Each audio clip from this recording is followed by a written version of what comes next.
Ei, presta atenção. Presta atenção porque tá começando o melhor podcast para você que quer ter relacionamentos incríveis. O podcast. Ei, presta atenção. Então, se você quer desenvolver na sua vida relacionamentos incríveis, o podcast é esse aqui.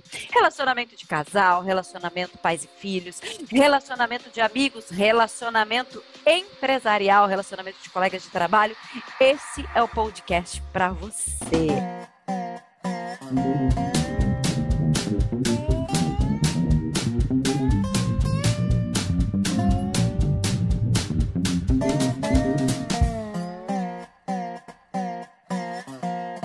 Vou falar um pouquinho hoje com vocês sobre dependência emocional, porta aberta para humilhação. Vou aproveitar na live de hoje para responder as perguntas da caixinha. Deixa eu tirar essa música antes que eu comece a chorar aqui.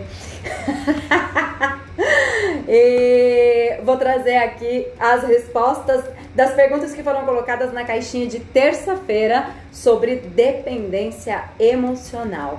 Então, o primeiro ponto importante é: vamos entender um pouquinho o que é dependência emocional. Quando falamos sobre dependência emocional, o que é dependência emocional? Ser dependente emocional de alguém é ter um apego excessivo por outra pessoa. Então, de repente eu tenho um vazio dentro de mim, onde eu vou transferir esse vazio para uma outra pessoa, automaticamente eu me apego a essa pessoa, eu me torno dependente. Mas de onde é que vem a dependência se a gente parar para pensar, né? Ninguém acorda num belo dia e fala: quer saber? Hoje eu acordei para ser dependente, eu vou ser dependente daqui para frente, não tenho mais nada para fazer na vida, eu vou ser dependente. Não, ninguém acorda numa bela manhã de sol e decide ser dependente. A dependência emocional, ela vem da primeira infância. Ela vem da forma que a criança foi educada e daquilo que faltou para a criança na primeira infância dessa criança. Automaticamente a gente arrasta isso para a vida adulta, né? Com um vazio que em algum momento ele vai explodir e aí vai gerar essa dependência emocional. Como é que surge uma pessoa dependente lá na infância, que vai se tornar um adulto com dependência emocional? O primeiro ponto a você observar é que essa criança, em torno de 2 anos e meio até os 6 anos de idade, mais ou menos, ela tem vários contextos que são ausentes para ela e vários contextos que são excessivos para ela. Grazi, o que você está querendo dizer com isso? Né? Vai entrar aí na psicanálise, na análise transacional e não vai falar o português bem claro.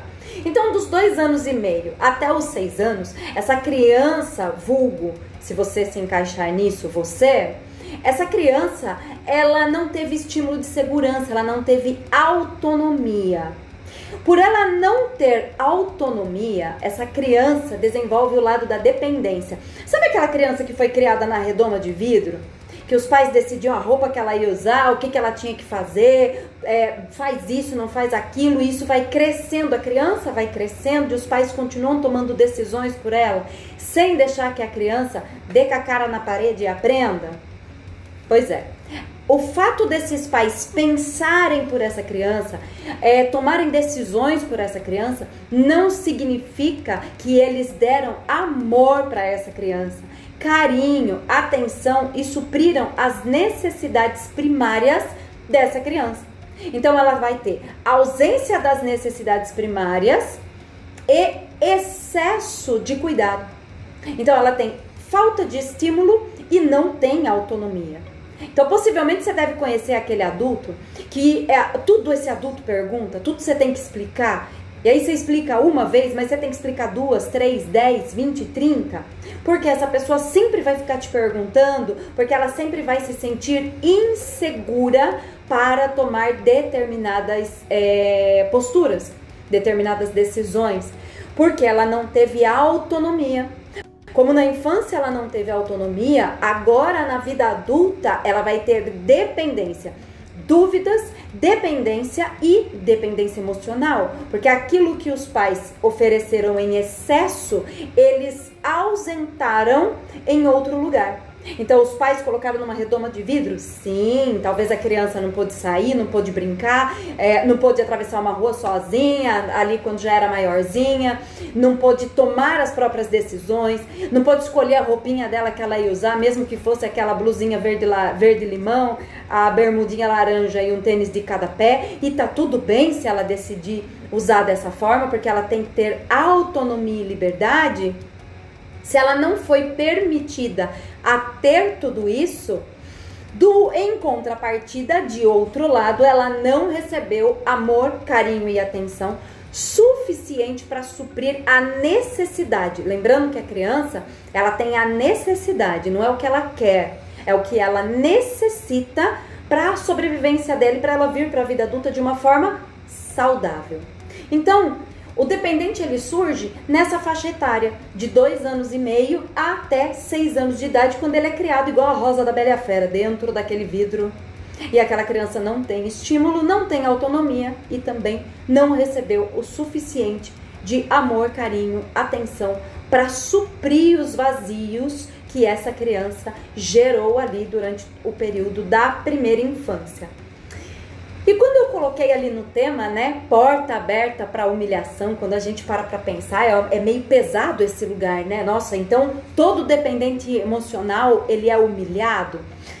Não gosto de generalizar nada, o meu aspecto nunca é trazer a generalização, mas se o dependente emocional, ele não é humilhado no tete a tete, né, falado assim na cara, ele é humilhado em pensamento, porque as pessoas que estão no outro lado, que não são as dependentes emocionais, que não são as dependentes, por assim dizer, são os controladores, os destruidores, eles têm a tendência a dar ordens para o dependente. E quando o dependente não toma essa frente, não executa, não faz, né, e precisa de tudo muito detalhado, tudo muito minucioso, porque o dependente é inseguro, automaticamente a tendência do controlador e do destruidor é sim ir para o lado da humilhação.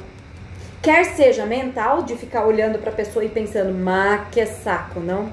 Que essa pessoa não toma atitude, que essa pessoa não toma frente, que essa pessoa não faz, que ela não vai lá e acontece, que falta para essa pessoa fazer, ou no verbal, né? De trazer todas essas falas literalmente no verbal. Ó, não passo coisas para você, não faço por você, porque você fica muito grudado em mim, porque você me sufoca, porque você é isso, porque você é aquilo, e entra no lugar da humilhação.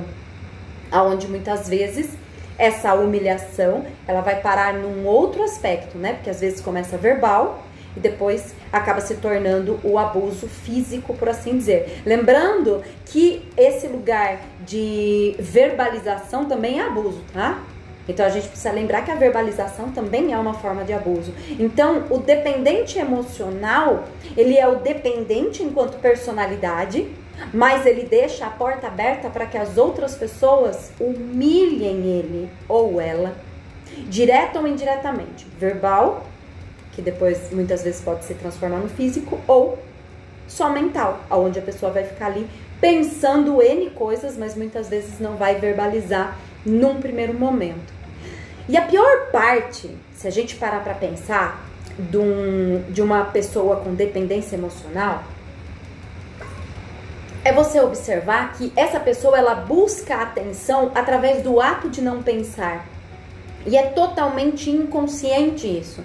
Ela não faz essa sacanagem, ela não acorda num belo dia e fala, quer saber, eu vou infernizar todo mundo hoje, porque eu não vou pensar sobre todos os aspectos da minha vida e vou sair perguntando para todo mundo, então eu vou infernizar, acordei para causar. Não, o dependente, ele não é essa pessoa. É inconsciente a busca de atenção através do não pensar. Então, ele vai sempre para esse lugar de questionamento. O dependente emocional, ele gruda na outra pessoa, né? É o carrapicho, né? Ele gruda na pessoa e ele fica ali na pessoa porque ele tem essa necessidade de suprir as ausências que papai e mamãe não supriram. E automaticamente nos dias atuais, né? Na fase adulta, ele vai para esse lugar de questionamento, não pensamento, e grudar na pessoa que dá atenção para ele. Então, possivelmente, você deve conhecer aí, se você não for essa pessoa, você deve conhecer pessoas que são assim, que fazem perguntas excessivas, que nunca sabe o que precisa ser feito, e quando você começa a dar atenção para essa pessoa gruda em você. Porque ela é dependente enquanto personalidade e dependente emocionalmente. Porque não vai ter um dependente enquanto personalidade que não tem uma dependência emocional. Esse é um aspecto. Ele pode se curar disso e a gente vai falar disso já já. Mas ele vai ser dependente emocional e ele vai grudar em você. Por quê? Porque ele encontrou alguém que está dando atenção para ele e que talvez vai suprir essa necessidade que ele tem, que inconscientemente ele tem, mas que conscientemente ele não percebe. Então a pessoa não percebe quando você fala, será que a pessoa não percebe que ela é grudenta? Não, gente, ela não percebe que ela é grudenta. Ela não percebe que ela só faz pergunta? Não, ela não percebe que ela só faz pergunta. Esse é o normal de vida dela. E eu detesto usar contextos de normalidade, porque pelo menos no meu ponto de vista ninguém é normal. Mas para ele e para ela, aquilo é o normal.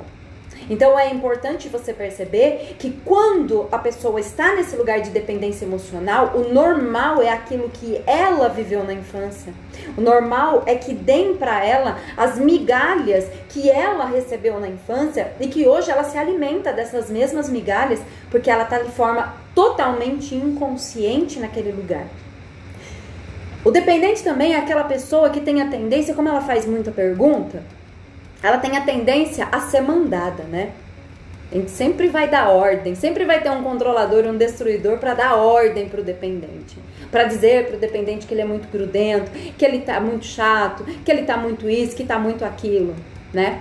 Em contrapartida, o dependente, ele vai reclamar de receber muita ordem. Então, ao mesmo tempo em que ele não toma atitude, ele também reclama de receber muita ordem, como se todo mundo dissesse para ele o que fazer, e ele vai dizer o quê? Até parece que eu não sei o que eu tenho que fazer. Essa é uma das falas do dependente. Então, o dependente emocional, ele acaba se flagelando muito, ele acaba se machucando muito, e é uma das personalidades, dos ramificações de personalidade mais difíceis de trabalhar. Porque o dependente emocional não saca que ele é dependente, e sim, a gente pode usar aqui a palavra vitimista em alguns momentos.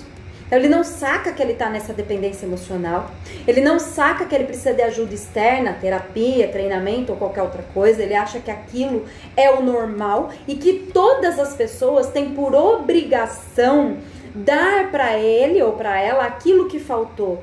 Por quê? Porque automaticamente quando os pais não dão, a gente tem a tendência de cobrar isso no futuro, na fase adulta, ou dos relacionamentos, amigos, relacionamento de casal e até dos filhos. Como se todos os nossos relacionamentos tivessem que suprir as necessidades que ficaram para trás, que não foram supridas. Então a gente vem para esse lugar de cobrança. Mundo precisa me servir, porque lá atrás papai e mamãe me serviram. Então hoje o mundo precisa me servir. Como assim você não vai me dar aquilo que eu preciso? Se lá atrás papai e mamãe me deram o que eu precisava, mas não deram aquilo que era essencial, aquilo que era necessidade primária. Então vai buscar isso nos relacionamentos. É aquela pessoa faz pra mim, né? Ela vai estar o tempo todo com a mãozinha assim, implorando migalha de amor, implorando migalha de carinho, implorando migalhas de atenção, porque lá na infância os pais supriram aquilo que não precisava suprir e deram migalhas daquilo que realmente era necessário para que essa criança viesse para a fase adulta de uma forma um pouco mais completa. Trauma sempre vai ter. A gente precisa lembrar que a gente sempre vai chegar na fase adulta traumatizado. Não importa o tipo de trauma, mas a gente sempre vai chegar na fase adulta traumatizado. A questão, enquanto pais, é tentar minimizar o máximo possível desses traumas. E aí, pegando aí o gancho das perguntas que foram feitas na caixinha da terça-feira sobre dependência emocional, que eu falei que eu ia responder aqui na live, a primeira pergunta que fizeram, é uma pergunta bem interessante, é como sair da dependência e não repetir ciclos? Porque eu não sei se vocês já perceberam na vida de vocês, mas a gente tem uma tendência aí a repetir os ciclos das coisas que nós não aprendemos. Se vocês tiverem mais alguma pergunta, quiser ir colocando aí nos comentários, fiquem à vontade, tá? Então a gente tem a tendência a repetir os ciclos de coisas que a gente não aprendeu com aquele erro. Então fui lá, fiz uma cagada, não aprendi com ela, esse ciclo vai voltar em outro lugar, num outro momento, talvez com outra demanda, mas ele vai voltar. Pra quê? Para que eu tenha a oportunidade de resolver essa situação. Grazi, não resolvi essa situação, esse ciclo vai voltar? Vai, pode ter certeza que ele vai voltar. Pode ter certeza absoluta, sim, ele vai voltar. Então, nesse lugar de repetição de ciclo, o dependente emocional, ele muitas vezes entra e sai de relacionamentos abusivos, porque ele não percebe que ele está mendigando amor, mendigando carinho, mendigando as migalhas, né, que os pais deram lá na infância. Então, como ele não tem essa percepção efetiva e consciente, ele vai ficar nessa repetição de ciclos. Não, mas agora eu entendi, saí do relacionamento e me resolvi. Tempos depois, que isso pode ser até anos, entra num outro relacionamento que parece estar tudo bem e de repente do nada vira uma bosta de novo. Aí automaticamente a pessoa não percebe, mas a fala dela vai ser: de novo eu tô vivendo a mesma coisa. Então, dá pra sair desse lugar de dependência? Dá. Dá pra sair do lugar de dependência emocional? Sim, eu posso falar, eu já fui dependente emocional, né? Relacionamento, eu já entrei em relacionamentos abusivos. Então, dá pra sair desse lugar de dependência? Gente, dá. A questão é, primeiro ponto, saca que você tá nesse lugar de dependência, porque às vezes ele é muito sutil. Às vezes a gente acredita que a gente só vai ir para esse lugar de relacionamento abusivo quando tomar uns tapas na orelha. Quando a questão do abuso se tornar efetiva e física. Mas será que eu tô gostando do que eu tô ouvindo? Será que a pessoa tá me dizendo o que eu tenho que vestir, o que eu tenho que fazer, o que eu tenho que comer, como eu tenho que pensar? Será que a pessoa tá dando um roteiro de vida, o qual eu tenho que seguir? E eu não tô sacando que isso também é abusivo? E muitas vezes isso é tão sutil, mas tão sutil, que quando você percebe, você já tá há 10 anos presa nesse lugar. Então o dependente emocional sai do lugar de dependência, sim, para ele não repetir ciclos. Mas o primeiro grande ponto é tomar consciência do lugar que você tá. O segundo grande ponto é você sacar e aceitar que você tá nesse lugar. Porque às vezes você olha e percebe que você é um dependente emocional, que você está nesse lugar de dependência, mas não aceita. Tipo, eu sei que eu tô aqui, mas eu acho que eu vou pensar. Eu acho que não tá bem dentro desse contexto. Por quê? Porque a gente conta pra nós histórias que nós mesmos acreditamos e uma mentira contada 1000 vezes se torna uma verdade. Então talvez você tá contando mentiras pra você pra acreditar que você não está sofrendo abuso, pra acreditar que você não é um dependente emocional, mas às vezes você é. Então aceitar esse lugar de sim, ok, eu sou um dependente emocional. E agora, José? O que eu faço com esse? Aí vem o terceiro ponto. De você, ok, já saquei, eu sou dependente emocional, eu preciso mudar isso, já incorporei isso. Aí eu vou para o meu terceiro passo, que é buscar ajuda. Eu vou para uma terapia, eu vou para um treinamento, eu vou fazer coisas que vão trazer mais e mais consciência e vão fortalecer o meu ego para que eu tome as decisões corretas e saia desse lugar de dependência emocional. Para que o meu adulto do dia atual acolha a minha criança lá da infância e explique para ela que agora tá tudo bem, que ela vai dar para si mesma todo o amor, carinho e atenção que não foi dado na primeira infância. Só o seu adulto atual pode acolher a sua infância, pode acolher a sua criança interna. E sim, quando a gente vem para a fase adulta, a nossa criança não morre, ela continua aqui e às vezes continua causando. No caso do dependente, é a criança que está causando. Então precisa vir para a vida adulta. Só que vir para a vida adulta é como uma borboleta saindo do casulo. Gera dor de acordo com os biólogos. Nunca fui borboleta, não sei se sair do casulo dói, mas de acordo com os biólogos, dói. Então, sair do lugar de dependência gera dor. Porque eu sou obrigada a deixar de ser criança para me tornar adulto. E se tornar adulto não tem a ver com a idade que você tem, a idade do seu RG. tem a ver com a sua idade mental. E a sua idade mental nem sempre vai corresponder com a idade do seu RG. Então, sair desse lugar da infância e vir para a vida adulta é um lugar que muitas vezes dói. E por doer, muitas vezes você não vai querer chegar nesse lugar e você volta, dá 5 passos, volta 10. Então, dá para sair? Dá. E aí, quando você sai com consciência, com terapia, com cura, esse ciclo não se repete mais. É onde você começa a entender que não precisa mais buscar nos relacionamentos, e lembrando que aí vai para todo tipo de relacionamento, inclusive de chefe, que às vezes você sai de um relacionamento ruim de casal, aonde gerava dependência emocional, e entra numa empresa onde você vai gerar dependência emocional com o chefe, com os colegas e afins. Então, a dependência emocional, ela repete ciclos em outros lugares também. Hashtag fica a dica. Dá para sair da dependência? Sim. Dá para não repetir ciclos? Sim. Dá para fazer isso sozinha? Não dá. Não dá. Milagre, a terapia ainda não faz assim, né, sozinha.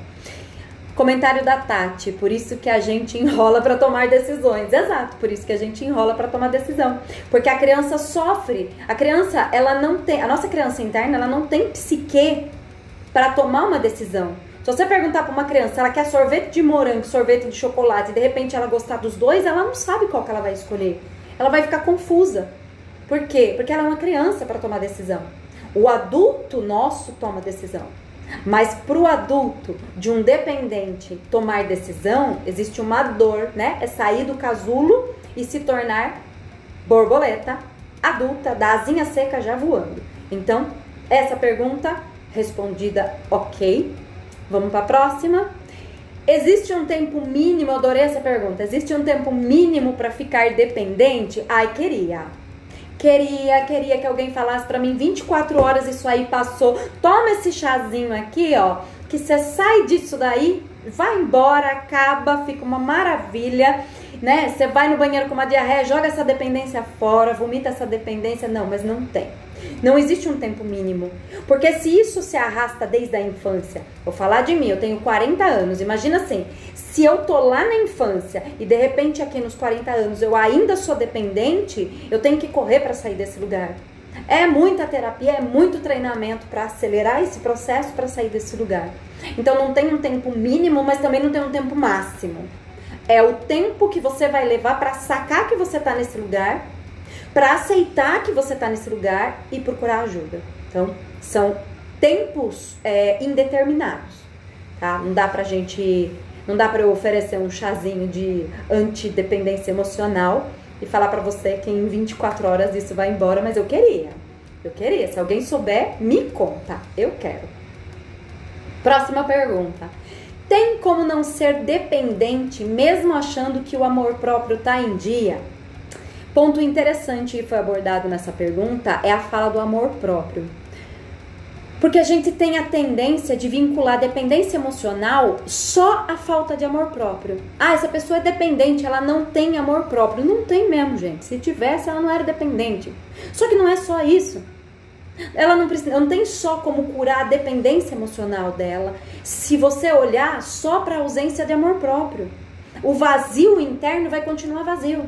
Então você volta lá atrás, resgata essa dor, abre essa ferida com o seu bisturizinho mental, né? O terapeuta vai fazer isso, abrir lá a ferida com o bisturizinho mental, vai tratar essa ferida, vai curar essa ferida, vai cicatrizar essa ferida, para daí trabalhar o amor próprio.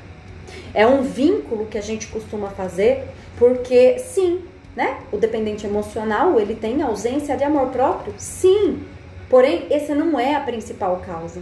A principal causa é o que aconteceu lá na infância, que não foi suprido o suficiente para que essa criança chegasse na vida adulta completa ou mais próximo do completo possível. Porque não existe uma criação perfeita. Existe a criação que os pais foram capazes de dar. Quer ela seja boa ou má, mas eu não gosto de colocar em caixinhas, porque todos os pais tentam fazer o máximo possível para serem bons, tá? Não abrindo aí para espaços de debate sobre condutas de pai e mãe. Então, dentro desse aspecto de dependência emocional, o amor próprio é uma das inúmeras vertentes que a gente trabalha quando a gente olha para a dependência emocional. Porém, a principal delas é o que faltou lá atrás, que não foi oferecido e ofertado para essa criança e que gerou essa falta de autoestima, essa falta de amor próprio e que na vida adulta ela vai ser aí esse bichinho agarradinho, né? E esse bichinho questionador, que é o dependente em si, tá? Então, lembrando dúvidas que vocês tiverem, vão colocando nos comentários se aparecer. Aqui, a outra pergunta que foi feita é: nunca fiquei solteira, sempre gostei de namorar. Isso é dependência de afeto? Isso é dependência de afeto? É dependência de afeto. Caninana, é dependência de afeto, caninana? É dependência de afeto. Por quê? Porque eu não consigo ficar só com a minha companhia.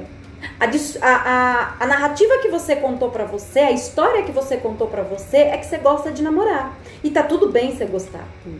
Namorar é bom mesmo. Mas como você reage quando você está sozinha, só com a sua companhia? Quais são os sentimentos, quais são os pensamentos que baixam em você e que você não consegue suportar? E aí você precisa estar sempre pulando de um relacionamento para o outro por conta da ferida que foi aberta lá atrás. Então esse lugar de percepção, ele é importante para você sacar que você pode gostar de namorar. Mas se você não ficou sozinha, você tem um buraco muito grande que a cada ano fica maior, parece os buracos da prefeitura aqui da cidade, cada ano que passa fica maior, ninguém conserta até que alguém cai dentro, daí aquela pessoa sai, o outro cai dentro, aquela pessoa sai, o outro cai dentro e vai todo mundo caindo no mesmo buraco que está dentro de você. Então, é dependência? Sim, é dependência. E aí volta lá na primeira pergunta, se dá para sair, dá. E você está repetindo ciclos de forma inconsciente, sem perceber. Então, a live de hoje era para trazer um pouco de luz sobre esse lado da dependência emocional. Para você sacar que o dependente, ele é dependente emocionalmente também. Então, ele é dependente em todos os aspectos. E como eu disse agora há pouco, dá para curar? Dá. Falei para vocês como que nasce esse dependente? Falei. Trouxe para vocês a percepção daquilo que dá para resolver e como resolver? Sim. Essa live vai ficar salva para você assistir quantas vezes for necessário até você sacar que talvez você seja dependente emocional e tá aí como a pessoa que escreveu essa última pergunta, contando histórias para você. E uma história contada muitas vezes, ela se torna uma verdade. Uma mentira contada muitas vezes se torna uma verdade. Então cuidado com a mentira que você conta para você e depois você depende dessa mesma mentira para poder sobreviver, para poder continuar vivendo e alimentando aí esse buraco que foi criado na primeira infância. Gratidão por todos vocês que estiveram aqui, que passaram por aqui, ó. Partiu terapia 2 vezes na semana. Pode ser que sim, quem sabe, né? Percebe aí que lugar que você tá. Então, gratidão. E dúvidas, manda no Instagram. Aproveita, tem caixinha aberta, coloca lá qualquer pergunta, qualquer dúvida que bateu, que eu ainda tô respondendo as caixinhas entre hoje, amanhã e talvez aí no final de semana, dependendo da quantidade de perguntas. A gente se vê, as caninanas do coração. Agora eu vou... Um beijo pra vocês, bom descanso, gratidão e a gente se vê.